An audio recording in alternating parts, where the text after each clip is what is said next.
జై గురుదత్త శ్రీ గురుదత్త. ఒకనాడు నారద మహర్షులు సనత్కుమారునికి తనకు తెలిసిన విద్యలను గూర్చి చెబుతూ ఈ విధంగా అన్నారు. ఋగ్వేదం భగవదోజ్జేమి, యజుర్వేద సామవేద అథర్వణం, చతుర్థమితిహాస పురాణం, పంచమం వేదానాం వేదం, పృచ్చరాశిం దైవనిధిం, వాకోవాక్యమేకాయనం, దేవ విద్యాం బ్రహ్మ విద్యాం, భూత విద్యాం క్షత్ర విద్యాం నక్షత్ర విద్యా, సత్పదేవ జన విద్యామేతద్ భగవోజ్జేమి. ఇందులో వేదాంతపరమైన విద్యలతో నేరుగా సంబంధం లేనివి ఒక్కసారి పరిశీలన చేస్తే రాశి అనేది కనిపిస్తోంది. రాశి అంటే ఇక్కడ అర్థం ఏంటంటే గణితము అని అర్థం. దైవం అనగా ఉత్పాత సూచనా శాస్త్రం అని అర్థం. నిధి అంటే ఇక్కడ అర్థం ఆర్థిక శాస్త్రము అని అర్థం. వాక్యమేకాయనం అంటే తర్కశాస్త్రం అని అర్థం. భూత విద్య అనగా ప్రకృతి శాస్త్రం. ఇవన్నీ తాను నేర్చుకున్నట్లుగా సనత్కుమారుడికి నారద మహర్షులు చెప్తున్నారు. ఇక్కడ అతి ముఖ్యమైన విషయం ఏంటంటే రాశి అంటే గణిత శాస్త్రము. ఈ గణితమునకు ఎంత ప్రాముఖ్యత, ఎంత ప్రాధాన్యత మన వారు ఇచ్చారనేది మనము అర్థం చేసుకోవచ్చు. గణితము వేదకాలం నుండి భారతీయ సాంప్రదాయంలో భాగమేనని మన వేద గణితం ద్వారా మనకు తెలుస్తోంది.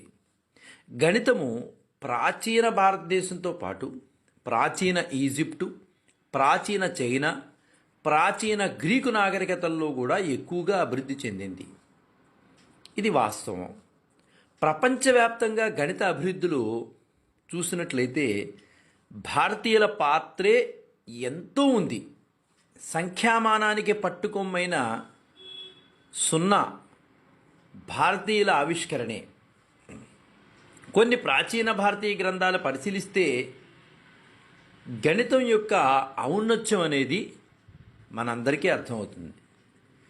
పంచసిద్ధాంతిక 5వ శతాబ్దంలో అదొకటి, ఆర్యభట్టీయం 5వ శతాబ్దం, సిద్ధాంత శిరోమణి 12వ శతాబ్దంలోనిది, లీలావతి గణితం 12వ శతాబ్దంలోని, సులభ సూత్రాలు, రేఖాగణిత సూత్రాలు ఇందులో ఉన్నాయి. దేవాలయ నిర్మాణానికి ఉపయోగించేవారు ఈ సులభ సూత్రాలను పట్టుకుని. ఇటువంటి గ్రంథాలను ఎందరో గణిత మహానుభావులు మన భారతదేశానికి అందించారు. మన భారతదేశ గణిత ఖ్యాతిని జగద్విఖ్యాతానికి గావింపచేశారు.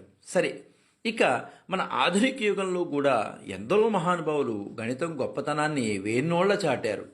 వారిలో ఒకరైన గణిత మేధావి గురించి ఈరోజు మనం తెలుసుకున్నాం.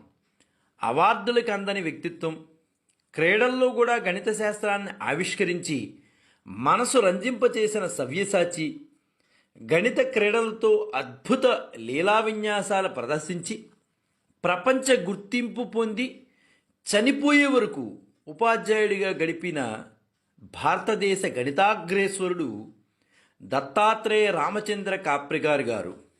ఈయన ముంబైకి 70 మైళ్ళ దూరంలో ఉన్న దహన్ దగ్గర జనవరి 17, 1905 అంటే సరిగ్గా ఇదే రోజు దత్తాత్రేయ కాప్రికార్ గారు, రామచంద్ర కాప్రికార్ గారు జన్మించారు. చిన్నతనంలోనే తల్లి మరణించగా తండ్రి సంరక్షణలో ఆయన పెరిగారు. సాధారణ విద్యార్థిగా ఉంటూనే గణపతి మాస్టర్ వద్ద అనేక గణిత విషయాలు తెలుసుకున్నారు. గణపతి మాస్టర్ గారి ప్రేరణతో కాప్రికార్ సంఖ్యలు, వాటి విచిత్ర లక్షణాల ఆలోచనలతో పరిశోధనలు చేసేవారు. బీఎస్సీ చదువుతున్నప్పుడు గణిత పోటీలలో ఎక్కువ బహుమతులు పొందింది వారే. దేవలాలిలో పాఠశాల ఉపాధ్యాయుడిగా చేరి అనేక వ్యాసాలు గణితం మీద రాశారు. జనరేటర్ నెంబర్ల వంటి వాటిని గురించి ప్రపంచవ్యాప్తంగా జగద్విదితమైనాయి. కానీ భారత ప్రభుత్వంచే కాప్రికార్ గారు సరైన గుర్తింపు లభించలేదు. కాప్రికార్కు ప్రభుత్వం నుండి సహాయం లభించకపోయినప్పటికీ సంఖ్యా ప్రపంచ అద్భుత లీలా విన్యాసాలను ప్రదర్శించి ప్రపంచ గుర్తింపును పొంది చనిపోయే వరకు ఉపాధ్యాయుడిగానే గడిపారు ఆయన. ఈయన ప్రత్యేక లక్షణాలతో పునరావృత దశాంశాలు, మ్యాజిక్ స్క్వేర్స్ అంటే మాయా చదరాలు అంటారు, మరియు పూర్ణాంకాల ధర్మాలను ఆవిష్కరించి ప్రచురించారు. మనసును రంజింపచేసిన క్రీడల్లో గణిత పజిల్స్ ఒకటి. ఇలాంటి క్రీడలలో ఒక గొప్ప క్రీడాకారుడిగా అందరికంటే అగ్రతాంబూలానికి దత్తాత్రేయ రామచంద్ర క్యాప్రిగార్ గారు అర్హులు అనటంలో ఎంత మాత్రమూ అతిశయోక్తి లేదు. 1949లో క్యాప్రిగార్ గారు 4 సంఖ్యలతో ఒక ప్రత్యేక ధర్మాన్ని కనుగొన్నారు. 4 అంకెలతో. అది 6174. ఈ 6174ను క్యాప్రికార్ స్థిరాంకంగా గుర్తింపు పొందారు.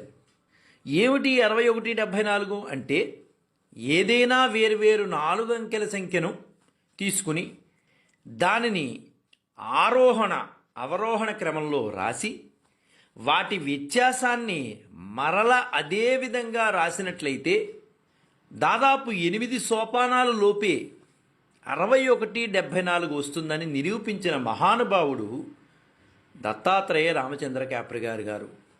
ఏ అవార్డులకు నోచుకోని వ్యక్తిత్వం వారిది. చివరకు ఉపాధ్యాయ వృత్తిలోనే ఆనందం పొందిన మహనీయుడు దత్తాత్రేయ రామచంద్ర క్యాప్రిగార్ గారు.